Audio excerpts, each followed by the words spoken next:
कहानी है एक छोटे से गांव सूरजपुर की,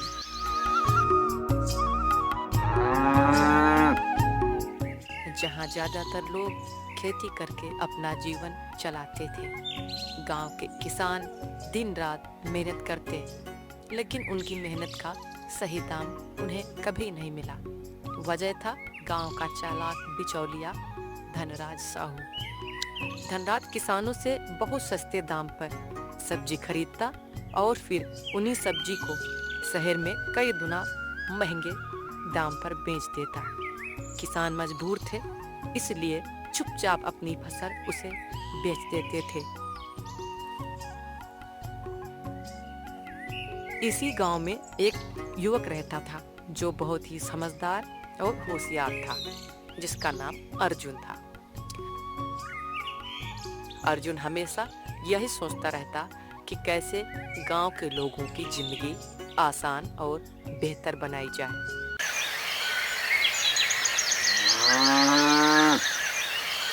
सुबह का समय था, खेतों में हल्की धूप फैल चुकी थी।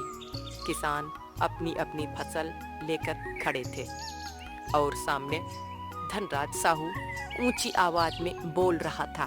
देखो रामलाल जी, इस बार टमाटर का भाव 5 रुपए किलो से 1 भी रुपया ज्यादा नहीं मिलेगा। लेना है तो लो, वरना गांव में और भी किसान है।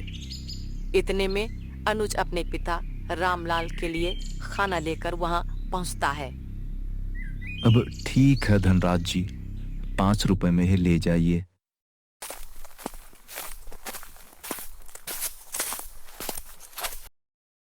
पिताजी, इतनी मेहनत के सिर्फ 5 रुपए किलो, ये तो बहुत कम है। अरे बेटा, मजबूर है। गांव में और कोई खरीदार नहीं आता, जो ये दे देता है वही लेना पड़ता है। लेकिन पिताजी, वो आपसे ठीक से बात भी नहीं कर रहा था। किसान की मेहनत की कीमत बहुत कम लोग समझते हैं बेटा। हम मेहनत करते हैं और फायदा कोई दूसरा उठा ले जाता है। शाम तक दोनों खेत में काम करते रहे। घर लौटते समय अर्जुन के मन में वही बातें घूम रही थी।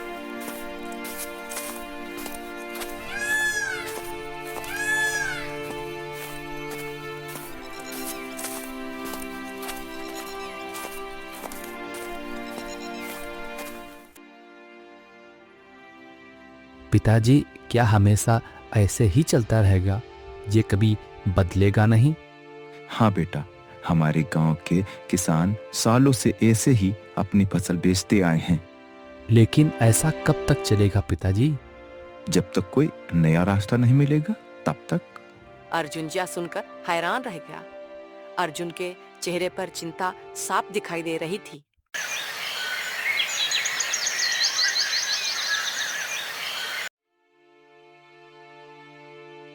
अर्जुन, अर्जुन बेटा, उठ जा बेटा, सुबह हो गई। माँ सरस्वती की आवाज सुनते ही अर्जुन उठ बैठा। पिताजी निकल गए क्या? दिख नहीं रहे हैं कहीं? हाँ बेटा, वो तो कब के तैयार होकर बैठ गए हैं।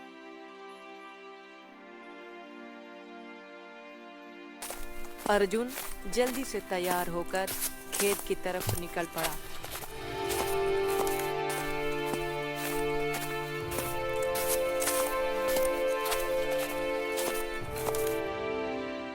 खेत में पहुंचते ही उसने जोश में कहा, पिताजी, आज पूरा खेत मैं संभालूंगा, सारे काम मैं खत्म करूंगा। अरे वाह, लगता है बड़ा जोश चढ़ा है। हाँ, आज से मैं भी आपके साथ रोज खेत में काम करूंगा। यही जज्बा होना चाहिए बेटा, तभी आदमी कुछ कर पाता है। दोनों खेत में काम करने लगे। पूरा दिन मेहनत करते करते कब शाम हो गई पता ही नहीं चला। अर्जुन थककर जमीन पर बैठ गया। अरे पिताजी, आज तो शरीर जवाब दे रहा है। अरे बेटा, कल तो कह रहे थे कि रोज मेरे साथ खेत पे काम करेगा, और आज ही तेरा शरीर जवाब दे गया। अरे थक गया हूं तो क्या हुआ, कल फिर से नया जोश लेकर आऊंगा।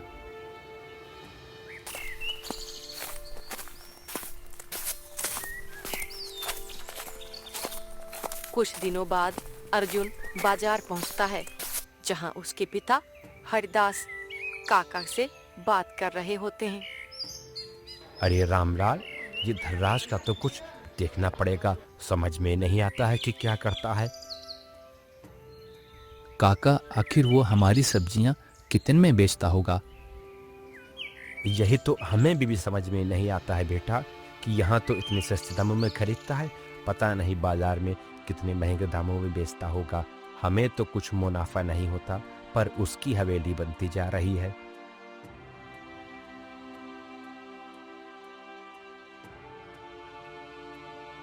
उस शाम अर्जुन अपने दोस्त वीर से मिलता है।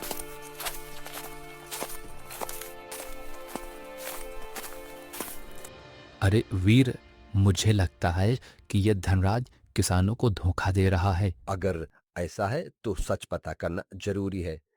मैं तेरी मदद करूंगा। कल शहर चलते हैं।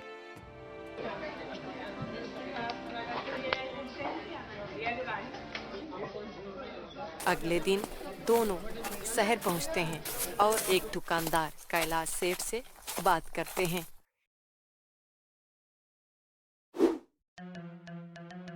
सेठ जी, आप टमाटर कितने में खरीदते हैं? धनराज 20 रुपए किलो देता है। यह सुनते ही अर्जुन का और वीर हैरान रह जाते हैं। मतलब वो किसानों से 5 रुपए में खरीद कर 20 रुपए में बेचता है? यानी सारा फायदा वो अकेले उठा रहा है और किसानों को कुछ नहीं मिल रहा।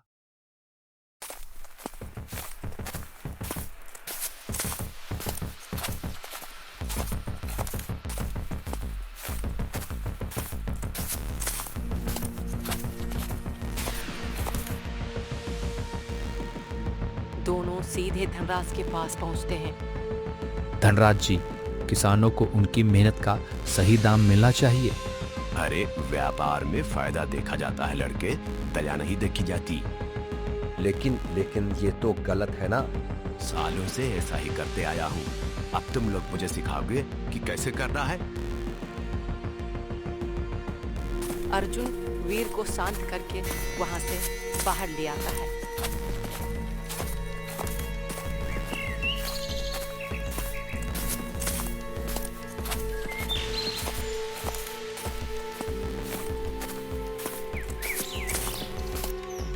अरे वीर, मैं क्या कह रहा था कि अगर हम खुद शहर में जाकर सब्जियां बेचें तो ज़्यादा प्रॉफिट होगी। मतलब बिना बिचौलिया के? हाँ, अरे हाँ, डायरेक्ट सेलिंग करेंगे। ये तो बहुत बढ़िया आइडिया है। इससे किसानों को ज्यादा मुनाफा होगा। उस शाम गांव की चौपाल में सभी किसान इकट्ठा होते हैं। हम अपनी सब्जियां सीधे दुकानदारों को बेचेंगे, बीच में कोई भी बिचौलिया नहीं होगा। इससे हमें उससे ज़्यादा मुनाफा भी होगा। लेकिन शहर तक पहुंचेंगे कैसे? हमें तो कुछ मालूम नहीं है। फ़ोन और इंटरनेट से हम दुकानदारों से सीधा संपर्क करेंगे। लेकिन हमसे कोई खरीदना ही क्यों चाहेगा? हाँ, उन्हें ताज़ी सब्जी और सस्ती मिलेंगी, उन्हें फ़ायदा होगा और हमें भी फ़ायदा होगा।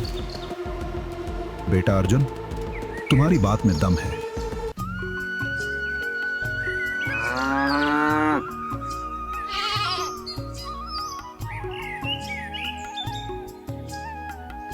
कुछ महीने बाद सूरतपुर गांव के किसान अपनी सब्जियां सीधे शहर में बेचने लगे।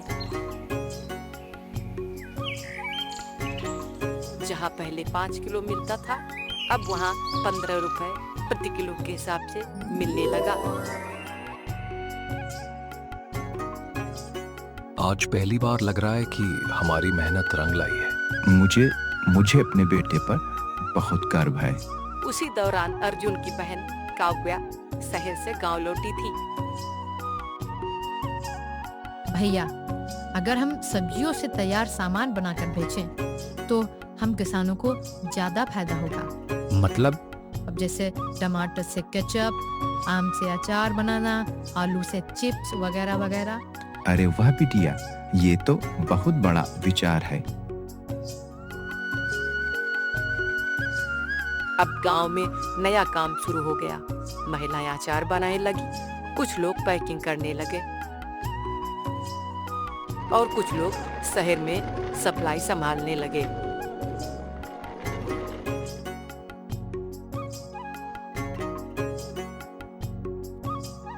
अरे अब लगता है कि हमारा गांव तो सच में बदल रहा है। अरे हाँ भाई, अब बदल तो रहा है। अब हमारी सब्जियां भी पहले से महंगी बिकने लगी हैं और हमें फायदा भी ज्यादा होने लगा है।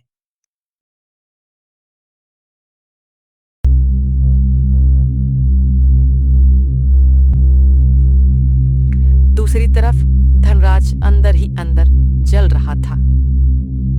एक रात धनराज ने दूसरे गांव के किसानों को पैसे देकर सूरजपुर की सब्जियां बदलवा देता है।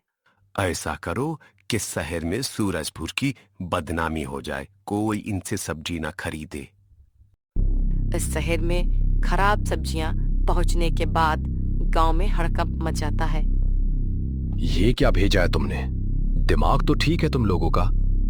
ये इतनी सड़ी हुई सब्जियां कौन खरीदेगा? हाँ, वो गलती हो गई, आगे से ऐसा नहीं होगा। अर्जुन भैया, वो सब्जी वाला बहुत गुस्सा कर रहा था। बोल रहा था इतनी ज्यादा साड़ी सब्जी कौन भेजता है। अगर आगे से ऐसी सब्जियां आईं तो वो हमारे साथ काम नहीं करेगा। कुछ तो गड़बड़ जरूर लग रही है मुझे, नहीं तो ऐसा इतने पहले कभी नहीं हुआ। रात में अर्जुन गोदाम की निगरानी करता है।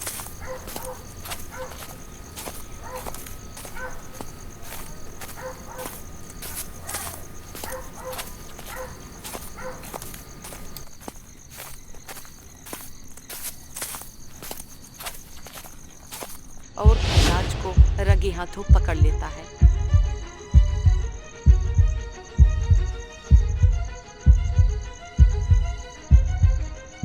तो ये सब तुम कर रहे थे और बदनामी हमारे गांव वालों की और मेरी हो रही थी।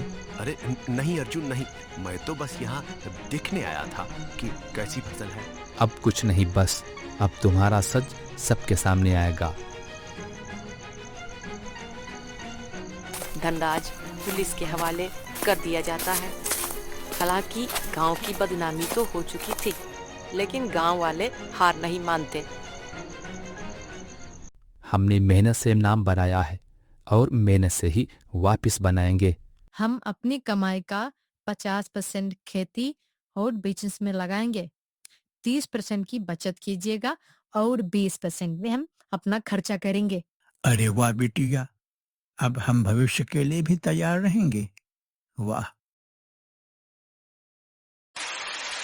कुछ महीने बाद गांव में भयंकर बारिश होती है और फसलें खराब हो जाती हैं।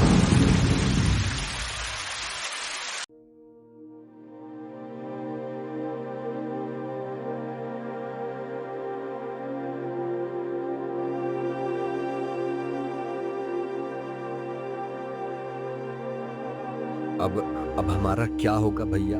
अब तो पूरी फसल बेकार हो गई। घबराइए मत, हमने फसल का बीमा करवाया था, जिससे भविष्य में कोई भी समस्या आए तो हम उसके लिए तैयार रहें और हमारा नुकसान भी ना हो। क्या फसल का बीमा भी होता है? हमें तो पता ही नहीं। हाँ काका, इसी दिन के लिए तो करवाया था। अब समझ आया कि मेहनत के साथ सही योजना भी जरूरी होती है। आज हमारा गांव पहले से ज्यादा मजबूत बन चुका है। तो दोस्तों, अगर कहानी अच्छी लगी हो तो वीडियो को लाइक करें और चैनल को सब्सक्राइब करें। धन्यवाद।